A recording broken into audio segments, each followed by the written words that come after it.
యాక్చువల్గా మీరు ఫస్ట్ నుంచే డాక్టర్ అవుదాం అనుకున్నారా, లేదన్నా ఏదైనా ఒక సిచ్యువేషన్ కానీ ఒక పర్సన్ కానీ మిమ్మల్ని ఇన్స్పైర్ చేశారా? ఆయన ఇన్స్పిరేషన్ అనుకోండి, నంబర్ ఆఫ్ డాక్టర్స్ ఇన్స్పిరేషన్ అనుకోండి.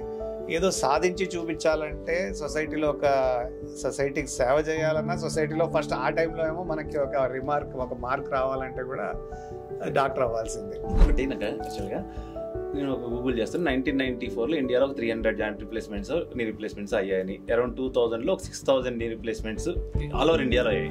అసలు ఇది ఇంత పెద్ద మార్కెట్ ఉంటుందని ఎలా గెస్ చేశారు సార్ ఆ టైంలోనే? దాని మీద గురువారెడ్డి గారు చేసే కృషికి సరి సమానంగా మేము కొంతమంది తన దగ్గర నుంచి వచ్చిన వాళ్ళము, అలాంటి వాళ్ళం మేమందరము ఈ జాయింట్ రిప్లేస్మెంట్కి ఒక కొత్త ప్లేస్ని ఇచ్చాం.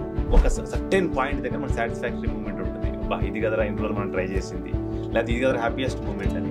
సో మీరు డాక్టర్ అయిన తర్వాత ఒక హ్యాపీయెస్ట్ మూమెంట్ చెప్పాలి అంటే ఏం చెప్తారు? ప్రతి కేసు హ్యాపీ ఉండి వాళ్ళ హ్యాపీనెస్ని మాతో పంచితే every day we want to be happy by seeing people happy. ఇంట్లో ఉండడానికి టైం లేని ఆ టైంలో మీరు ఒక హాస్పిటల్ పెట్టాలి అని ఎందుకు అనుకున్నారు సార్? మన ఎదుగుదల నెక్స్ట్ లెవెల్ స్కేలింగ్ అప్ అంటాం కదా, మీ ఇండస్ట్రీ స్కేల్ అవ్వాలన్నా, మీరు స్కేల్ అవ్వాలన్నా. సో 2012లో నేను